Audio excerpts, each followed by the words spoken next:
Welcome ninth वालों। Gravitation के part 1 में आपका बहुत बहुत स्वागत है। स्ट्रक्चर ऑफ एटम के हम चारों के चार पार्ट कंप्लीट कर चुके हैं। आई होप आपने नोट्स बना लिए होंगे।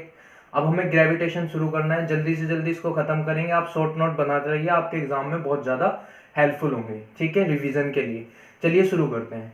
सो ग्रेविटेशन क्या है? देखिए बच्चा लोग, हमें हमेशा ये लगता है ग्रेविटेशन सिंपल एक फोर्स है जिससे कोई भी चीज़ अर्थ की ओर अट्रैक्ट होती है। यार ये सिर्फ एक एग्जाम्पल है। दरअसल ग्रेविटेशन किन्हीं भी दो ऑब्जेक्ट्स के बीच में हो सकता है। मेरे और बोर्ड के बीच में हो सकता है, मेरे मेरे कैमरे के बीच में हो सकता है, ठीक है। सो दुनिया के कोई भी दो ऑब्जेक्ट के बीच में जो भी फोर्स ऑफ अट्रैक्शन होता है पूरे यूनिवर्स के अंदर, उसे ही कहते हैं ग्रेविटेशन। ये अर्थ तक सीमित नहीं है, अर्थ उसका एक एग्जाम्पल है।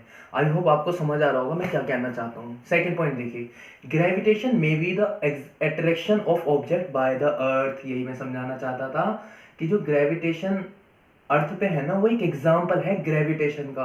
बाकी ग्रेविटेशन पूरे यूनिवर्स में एग्जिस्ट करती है। किन्हीं भी दो ऑब्जेक्ट के बीच में फोर्स ऑफ अट्रैक्शन ग्रेविटेशन कहलाता है। एक बार रिपीट कर देता हूँ, किन्हीं भी दो ऑब्जेक्ट के बीच में फोर्स ऑफ अट्रैक्शन ग्रेविटेशन कहलाता है। ये सिर्फ अर्थ का ही मामला नहीं है।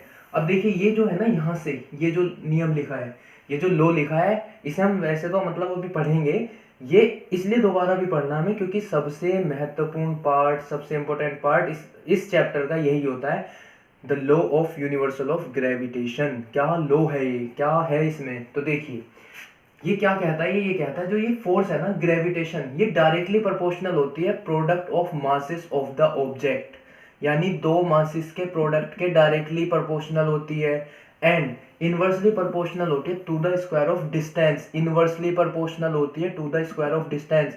डायरेक्टली इन प्रोपोर्शनल का मतलब होता है अगर मास बढ़ाऊं तो फोर्स भी बढ़ेगा, मास बढ़ाऊं तो फोर्स भी बढ़ेगा। इनवर्सली का मतलब होता है कि अगर डिस्टेंस बढ़ा तो फोर्स घटेगा, डिस्टेंस बढ़ा तो फोर्स घटेगा। तो उससे ही फॉर्मूला डेराइव हुआ है लॉ ऑफ ग्रेविटेशन, जो है यूनिवर्सल लॉ ऑफ ग्रेविटेशन, उसी से ये फॉर्मूला डेराइव हुआ है।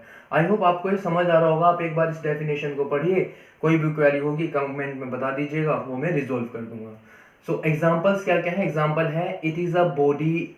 देखिए एग्जांपल है, if the body is dropped from a certain height it falls downward due to the earth gravity. अगर हम ऊपर से कोई भी चीज नीचे की ओर डालें तो वो हमेशा अर्थ के मतलब अर्थ पे आकर के गिरती है। क्यों? क्योंकि अर्थ की ग्रेविटी उसे अपनी ओर अट्रैक्ट करती है। अभी हमने पढ़ा था force of attraction between two object, force of attraction between two object. If a body is throne upward, अगर किसी चीज को ऊपर की ओर उछालूं तो वो भी सर्टेन हाइट पे जाने के बाद नीचे आ जाती है। क्यों?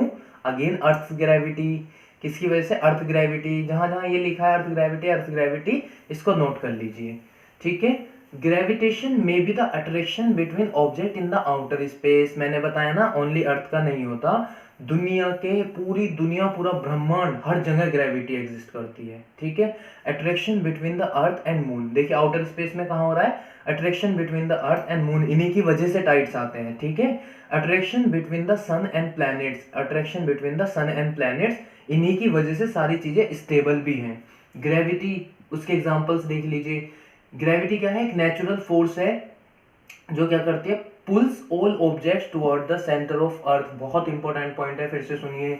एक नेचुरल फोर्स है जो हर चीज को अर्थ के सेंटर की ओर खींचती है, इसे ही कहते हैं वेट। कई बार आपने सुना होगा, weight is a force by which any object attract toward the centre of the earth. बिल्कुल रट लीजिए, ठीक है। Pulls all object toward the centre of the earth, इसे ही वेट कहते हैं आप। ग्रेविटी एक नेचुरल फोर्स है।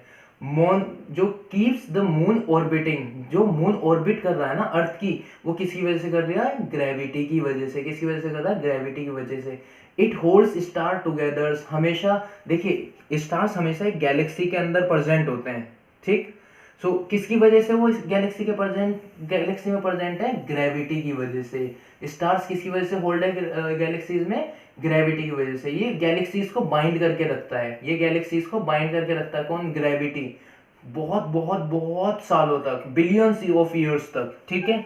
और ये प्रिवेंट्स करता है प्लैनेट्स को लूजिंग देयर एटमोस्फेयर। अर्थ पे जो एटमोस्फेयर एग्जिस्ट कर रहा है वो ग्रेविटी की वजह से ही कर रहा है। अर्थ का जो एटमोस्फेयर है, जिसे आप कहते हैं earth is surrounded by a blanket, तो वो किसकी वजह से है? ग्रेविटी की वजह से। अगर ग्रेविटी नहीं होती, एटमॉस्फेयर नहीं होता, एटमॉस्फेयर नहीं होता तो हम भी नहीं होते। चलिए अब इससे आगे नियम पढ़ लेते हैं। ये वाला जो लॉ है, लॉ ऑफ ग्रेविटेशन कांस्टेंट, इसको अच्छे से समझ लेते हैं। ये क्या कहता है? Every object in this universe, ठीक है, हर ऑब्जेक्ट इस यूनिवर्स में दूसरी ऑब्जेक्ट को अट्रैक्ट करती है एक फोर्स के द्वारा। अब वो जो फोर्स है वो डायरेक्टली प्रोपोर्शनल होती है to the product of their masses and inversely proportional होती है to the square of distance between them. इस बात को मैथमेटिकली समझाया गया है इसमें। क्या? ये मैंने एक छोटी बॉल ली है जिसका मास है स्मॉल m, एक बड़ी बॉल ली है जिसका मास है कैपिटल M, और इनके बीच में डिस्टेंस जो है वो है d। तो पहली बात क्या है? Every object in this universe attract every other object. एक ऑब्जेक्ट ये हो गई, एक ऑब्जेक्ट ये हो गई, ये ऑब्जेक्ट इस ऑब्जेक्ट को अट्रैक्ट कर रही होगी, ये वाली ऑब्जेक्ट इस ऑब्जेक्ट को अट्रैक्ट कर रही होगी। किस फोर्स से? Directly proportional to the product of the masses. So directly proportional है प्रोडक्ट ऑफ द मासेस, यानी फोर्स बढ़ाएंगे मास भी बढ़ेगा, या मास बढ़ाएंगे तो फोर्स भी बढ़ेगी, ठीक। And inversely proportional to the square of distance between them. Inversely proportional to the square of distance between them. Inversely का मतलब है डिस्टेंस बढ़ेगा तो फोर्स घटेगी, यानी कि उल्टा।